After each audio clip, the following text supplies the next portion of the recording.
kita belajar tentang loading data gitu ya. Nah, di sini dibahas beberapa nih, tapi yang utama sebenarnya CSV, Excel, dari database sama dari web. Nah, saya pindah ke sini. Yang pertama-tama adalah CSV dulu ya. Baca file CSV cenderung mudah ya. Pertama-tama tentu saja kita load dulu modul Panda kita ya. Ini saya oke, seperti ini. Terus habis itu di mana file CSV kita berada? Lalu file ini adalah nama file ya, nama file. Nah, kalau kalian ngerjainnya lokal, maka cukup ini perintahnya ya, satu baris ya. Nah, ini kalau saya kan karena biasanya selalu bikin modul itu bisa dijalankan lokal atau di Google Colab. Nah, kalau dijalankan lokal seperti ini parameter ini sebenarnya tidak perlu ya. Jadi kalau di buku tuh cuma begini nih. Ini bisa. Tapi best practice-nya di dunia nyata biasanya ini parameter ini low memory sama encoding ya. Itu sangat bermanfaat, sangat berguna. Karena nanti kalau kita ngolah di dunia nyata, file CSV itu tidak selalu dalam bahasa Indonesia dan bahasa Inggris gitu ya. Kadang campuran ada bahasa Arabnya misalnya atau bahasa Jepang yang sehingga encodingnya itu belum tentu defaultnya UTF-8 ya, tapi belum tentu nanti. Jadi pakai parameter encoding itu sangat membantu biasanya. Nah ini di load misalnya data ini, nah ini nama data frame-nya ya, bebas apa aja, mau nama NDF juga boleh, tapi di sini saya contohkan namakan price. Nah kalau di run di Google Colab, karena ini nama filenya ada di folder data, maka kita make dir dulu, bikin directory, bikin folder namanya data dulu. Nah, perintah mkdir ini tadinya hanya punyanya Linux atau Unix ya, tapi di Microsoft Windows sekarang juga sudah support. Jadi kalau dari command prompt kalian menjalankan ini, maka nanti ada timbul folder baru namanya data. Nah, ini adalah perintah untuk ngedownload ya. Ngedownload file CSV-nya. Dalam hal ini ngedownload kemana? Ke Google Colab. Jadi ini accept-nya ini kalau kita ngeran di Google Colab. Nah, kalian bisa ini tuh dari misalnya kayak Kaggle ya. Dari Kaggle, terus ke Google Colab di download-nya. Jadi pakai widget gitu ya.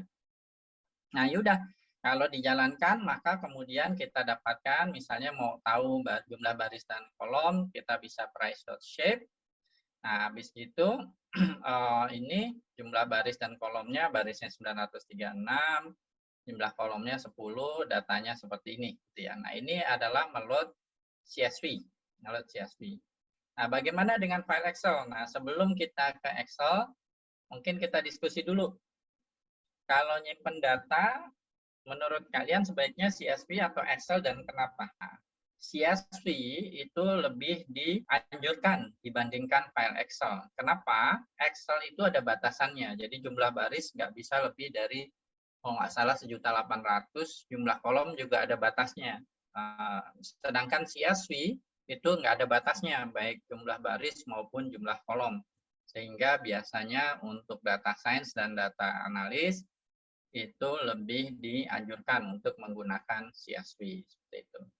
Nah, bagaimana dengan file Excel? Sayangnya yang di buku nggak bisa dilakukan. Jadi karena masalah paten ya. Nah, Excel itu kalau nggak salah algoritmanya sudah dipatenkan. Maka kalau mau buka file Excel di Python, kalian install dulu modul yang namanya OpenPyExcel. Nah, ini adalah open source solution untuk file Excel.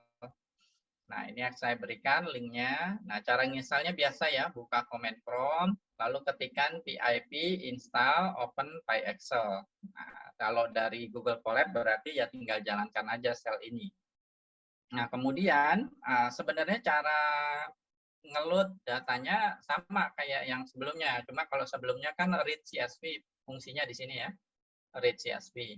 Nah, kalau di Excel di sini fungsinya adalah pd.excel file. Nah, tapi harus pakai ini nih, engine sama dengan OpenPyExcel. Sudah. Nah, cuma kan bedanya kalau file Excel kan ada sheets-nya ya di bawahnya itu. Nah, makanya kemudian beda sama CSV. Kalau CSV kan tadi begitu di read CSV, ya udah kita dapat tabel gitu. Tapi kalau di Excel, kita Excel file dari filenya ini, file Excel kita, contohnya di sini adalah price.xlsx. Nah, maka kalau dia habis di load perintah ini, maka X1 belum jadi data frame-nya. Nah, karena kan di file Excel itu ada sheets-nya ya. Jadi misalnya di sini, nah ini, maka kalian lihat di sini misalnya ada sheet price 1, ada sheet price 2 kan ya. Nah, bedanya CSV gitu. Kalau CSV kan nggak ada sheets-nya, kalau Excel bisa ada sheets-nya seperti ini. Maka kita perlu untuk ini, perintah ini, tambahan perintah ini. Jadi sheets itu adalah list dari seluruh sheet names-nya. Nah, sangat tidak disarankan kalau kalian buka file Excel, lalu ditulis nama sheet-nya. Untuk yang kalau lagi belajar sih nggak apa-apa ya, tapi nanti di dunia nyata sheet names-nya itu kan kadang penulisannya huruf besar, huruf kecil salah, ada spasi misalnya itu juga bisa bikin salah. Jadi programnya rawan untuk error. Supaya programnya tidak rawan untuk error, kalian jangan nulis sheet name-nya, tapi lebih baik di load seluruh nama sheets-nya. Nah, kemudian perintahnya cuma gini doang. Ini kan tadi XL ya, di sini xl.sheetnames. Maka ini adalah list of sheets-nya. Berarti di sini ya, price 1, price 2 sama seperti tadi yang dibuka di Excel. Nah, kalau mau buka misalnya tabel yang pertama yang ada di sheets price 1, maka perintahnya adalah xl.parse lalu sheets 0 karena tadi price 1 adanya di sheets yang pertama. Nah, terus habis itu kalian mau pakai header headernya ada di mana? Misalnya header sama dengan 0 artinya judul kolomnya itu ada di baris pertama. Kalau misalnya judul kolomnya ada di baris kedua, maka tulisnya header sama dengan 1. Nah, ini kalau dijalankan, maka kita mendapatkan hasil yang seperti ini ya, sama seperti CSV tadi. Nah, yang perlu diingat dua hal aja di sini. Kalau ngeload file Excel, yang pertama kalian butuh open file Excel, yang kedua adalah kalian butuh sheets names, gitu ya. Kalau CSV cukup ingat read CSV saja, read CSV lalu nama file CSV-nya. Nanti kebukanya sama ya, berupa data frame. Nah, kemudian yang penting lagi bagi data analis atau data scientist adalah ngeload data dari database ya. Nah, kalau di buku dicontohkan itu SQLite ya. SQLite kalau di buku dicontohkannya. Cuma jarang digunakan di dunia nyata. Jadi di sini di buku yang dia contohkan SQLite 3 ya. Tapi di dunia nyata tuh biasanya MySQL, Postgre. Jadi SQL yang biasa dipakai. Makanya untuk menambah ini ya pengetahuan kalian nanti supaya lebih siap kerja, saya di sini ngebahasnya MySQL. Nah, pertama-tama berarti kalian butuh untuk menginstal nih MySQL. Nah, install MySQL salah satu yang paling mudah itu pakai XAMPP. Karena ini nanti kalian download dari sini ya, linknya sudah saya berikan ya. Nah, terus nanti kalian unduh, lalu installnya seperti biasa ya, double klik lalu next sampai finish gitu. Nah, nanti kalau sudah selesai install, kalian akan ada biasanya dia di C di foldernya ya, di sini foldernya XAMPP. Lalu kalian ke situ, lalu jalankan ini XAMPP control ya, XAMPP control. Nah, kalau kalian jalankan itu nanti akan keluar seperti ini windownya. Lalu kalian di sini start awalnya gini dulu. Dia awalnya nggak ada yang jalan gitu engine-nya. Kalian jalankan MySQL di sini start. Nah, sama PHP di sini Apache ya start. Nah, gini. Setelah ini running seperti ini hijau ya. Terus ini running, maka ini bisa kalian minimize. Lalu kalian buka di sini namanya PHP My Admin. Jadi di sini kalian ketikkan di URL kalian localhost garis miring phpMyAdmin garis miring index.php. Nah, ini saya taruh deh di sini deh. Taruh di sini biar kalian nggak lupa. Nah, ini terus saya kasih keterangan ya setelah menjalankan PHP dan MySQL dari XAMPP. Nah, ini ya. Nah, terus nah, kalau sudah, maka kalian punya seperti ini. Jadi kalian bisa lihat di sini saya punya contoh database misalnya, tahu data ID, Oh, di sini ada tabel kode pos misalnya. Tunggu sebentar. Nah, ini ada tabelnya seperti ini. Nah, terus bagaimana kita ngeload nih tabel dari database seperti ini. Nah, ini database nih ya, database. Nah, kalian untuk mengenal lebih jauh sangat disarankan untuk mengakses ini nih, modulnya udah saya tulis di Taudata. Nama modulnya DFDS 01 untuk pengenalan database untuk data scientist dan data analis. Nah, kita butuh modul namanya MySQL Connector. Jadi, import MySQL connector SQL. Kalau modulnya belum ada, ya kalian install dulu modulnya ya. Nah, kemudian, ini nggak usah, sorry. Oke, nah kemudian database itu perlu, kalau belum ada di sini ya database-nya, kalian bisa create new, misalnya di sini ya, new, saya buat new. Lalu saya contohkan di sini misalnya database-nya namanya EDA. Nah, kemudian cara ngambil data ini kan datanya, tabelnya ada di database ya. Nah, tapi nanti di dunia nyata, tentu saja datanya nggak cuma sedikit gini, lebih besar. Nah, ini terus misalnya DB-nya tadi EDA namanya. Nah, kalau kalian install XAMPP, maka usernya biasanya root, lalu passwordnya itu kosong. Ya, jadi ini jalankan aja. Nah, kemudian kita connect ke database-nya. Nah, perintahnya itu ini tuh sintak ya. Jadi tadi import dulu modul konektor atau driver disebutnya ya, driver dari Python ke MySQL, kita pakai alias sebagai SQL di sini, saya zoom biar lebih jelas. Nah, seperti ini. Nah, ini ya, biar lebih jelas. Jadi di load dulu modulnya MySQL sebagai SQL ya. Kalau di buku SQL 3 ya, itu ya, SQLite 3. Terus di sini database-nya apa? Tadi kalian buat contoh yang tadi adalah EDA. Nah, username sama passwordnya nanti bisa dirubah, tapi defaultnya XAMPP seperti ini, root dan dia kosong ya passwordnya. Lalu hostnya juga defaultnya biasanya localhost. Kalau kalian install di Windows. Nah, ini dijalankan dulu. Kemudian kita connect nih si Python kita connectkan ke database. Nah, perintahnya SQL, ini SQL ya. .connect fungsinya, lalu DB sama dengan DB maksudnya ini ya EDA, lalu user sama dengan user maksudnya user sama dengan root ya, lalu host di sini sama dengan hostnya adalah localhost, passwordnya di sini adalah kosong. Nah, parameter selanjutnya dia parameter tambahan kayak tadi ya, karakter set dan lain sebagainya, itu sintaks saja. Nah, ini dijalankan. Nah, kita sudah terkoneksi nih dengan si database, tinggal pakai modul Panda. Lalu kita minta datanya tadi. Jadi select bintang from, tadi nama tabelnya chapter 6 ya. Nah ini ya chapter 6. Nah ini berarti saya di sini harus bikin chapter 6 seperti ini. Lalu koneksinya pakai conn. Conn itu yang ini ya, conn ya. Nah terus kalau kita jalankan, nah dapat deh apa itu si tabel yang kita buat di database tadi.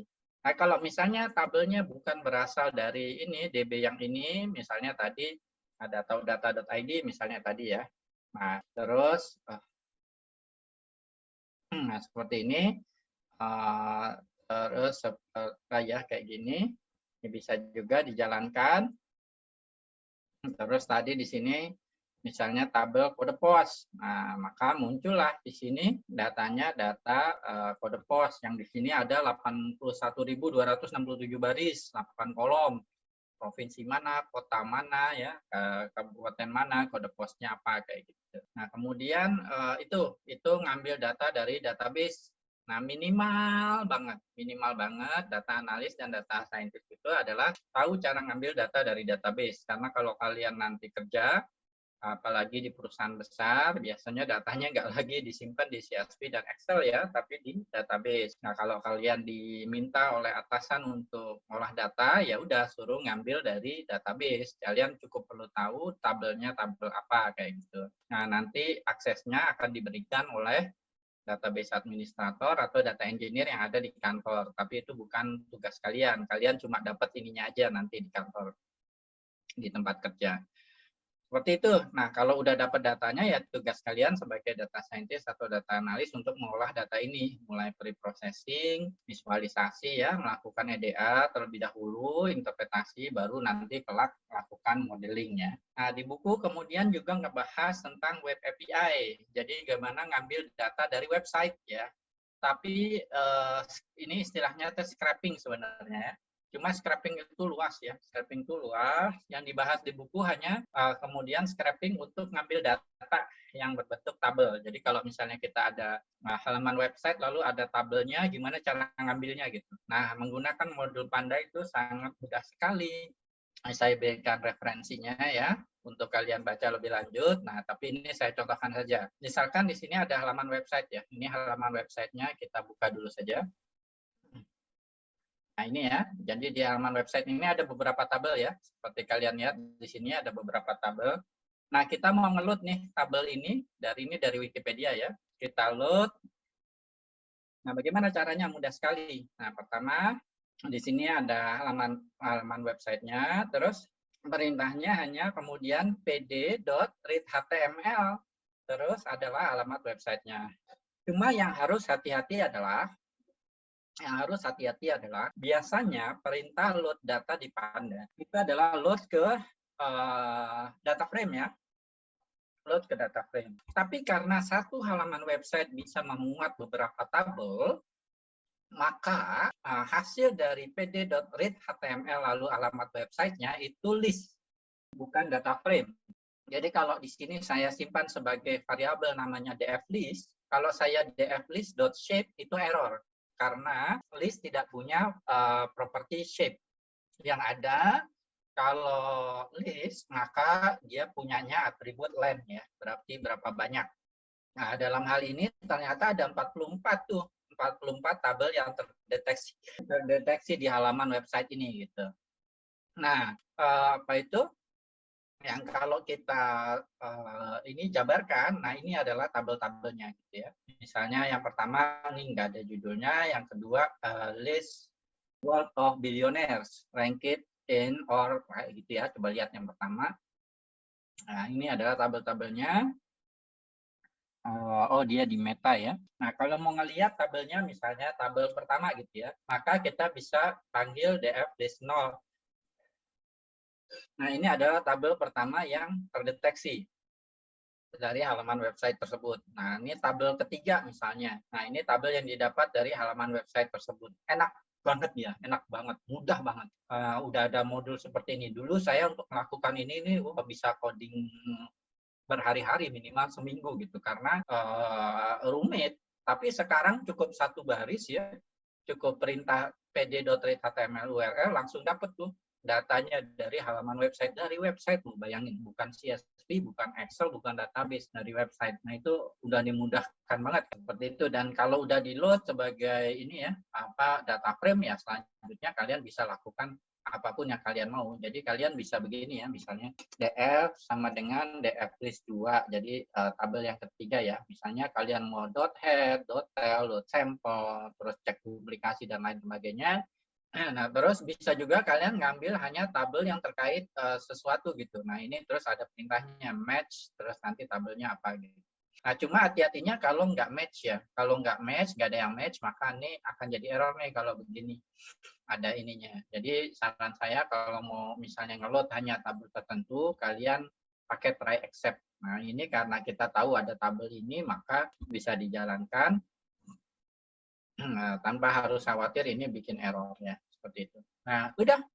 Nah, ini dapat ya, seperti itu. Nah, sangat mudah sekali. Oke.